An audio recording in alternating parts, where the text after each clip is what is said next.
തിരുവനന്തപുരം വിദ്യാധിരാജ വിദ്യാസമാജം സ്ഥാപനങ്ങളുടെ സുവർണ ജൂബിലി ആഘോഷത്തിന് തുടക്കം കുറിച്ചുള്ള അവാർഡ് ദാന സമ്മേളനം കരുനാഗപ്പള്ളിയിൽ കെ.സി. വേണുഗോപാൽ എം.പി. ഉദ്ഘാടനം ചെയ്തു.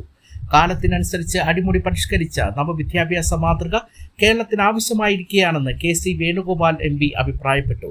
വിദ്യാധിരാജ വിദ്യാസമാജ സ്ഥാപനങ്ങളുടെ സുവർണ ജൂബിലി ആഘോഷത്തിന് തുടക്കം കുറിച്ചുള്ള അവാർഡ് ദാന സമ്മേളനം ഉദ്ഘാടനം ചെയ്യുകയായിരുന്നു അദ്ദേഹം. വിദ്യാർത്ഥികൾ വിദേശ രാജ്യങ്ങളിലേക്ക് പഠിക്കാനും ജോലിക്കും പോകുന്നത് സംസ്ഥാനത്ത് വലിയ സാമൂഹ്യ വിപത്തിന് കാരണമാവുകയാണ്. അച്ഛനമ്മമാരെ നോക്കാൻ ആളില്ലാത്തത് മാത്രമല്ല, കുടുംബ സാമൂഹ്യ അന്തരീക്ഷങ്ങൾ വഷളാകുകയാണ്. കുട്ടികളെ കുറ്റപ്പെടുത്തിയിട്ട് കാര്യമില്ല. കുട്ടികളുടെ അഭിരുചിയും കഴിവും കേന്ദ്രീകരിച്ചുള്ള വിദ്യാഭ്യാസത്തിന് മുൻതൂക്കം നൽകാൻ സർവകലാശാലകൾക്കും സർക്കാരിനുമാകണമെന്നും അദ്ദേഹം നിർദ്ദേശിച്ചു.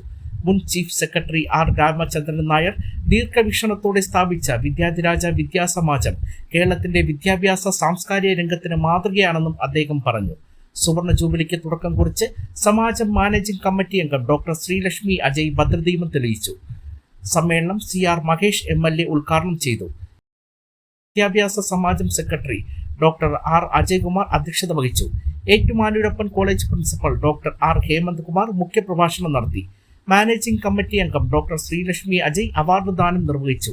ജില്ലാ പഞ്ചായത്ത് അംഗം Deepachandran, Nemom homeo medical college principal doctor Shalini G Unnithan, Vidyadhiraja college principal doctor V Jayaraju, pharmacy college vice principal doctor VS Suvitha, chief coordinator SR Santhosh, Kottayam, Idukki, Kollam, Thiruvananthapuram ജില്ലകളിലെ സ്കൂൾ കോളേജുകളെ പ്രതിനിധീകരിച്ച് KC Rajasree, M Dora, Indu Gopakumar, Satheesh Thampanoor, T Sujith Raj, Rani Chandran, B Ajaykumar, M Ajaykumar, PB Vijayakumar, Padmaja Menon, VJ Geetha, Neelakantapillai, KG Rajendrapillai, Sreelekha എന്നിവർ പ്രസംഗിച്ചു.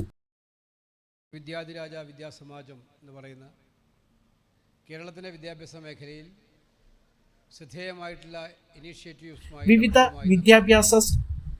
വിവിധ വിദ്യാധിരാജ സ്കൂൾ കോളേജ് വിദ്യാർത്ഥികളുടെ കലാപരിപാടികളും നടന്നു. രാമേന്ദ്രൻ നായർ സാർ ഞങ്ങൾക്കെല്ലാം ഒരു പ്രചോദനമായിരുന്നു. അദ്ദേഹം ചീഫ് സെക്രട്ടറി ആയിരുന്ന കാലം എനിക്കിപ്പോഴും ഓർമ്മയുണ്ട്.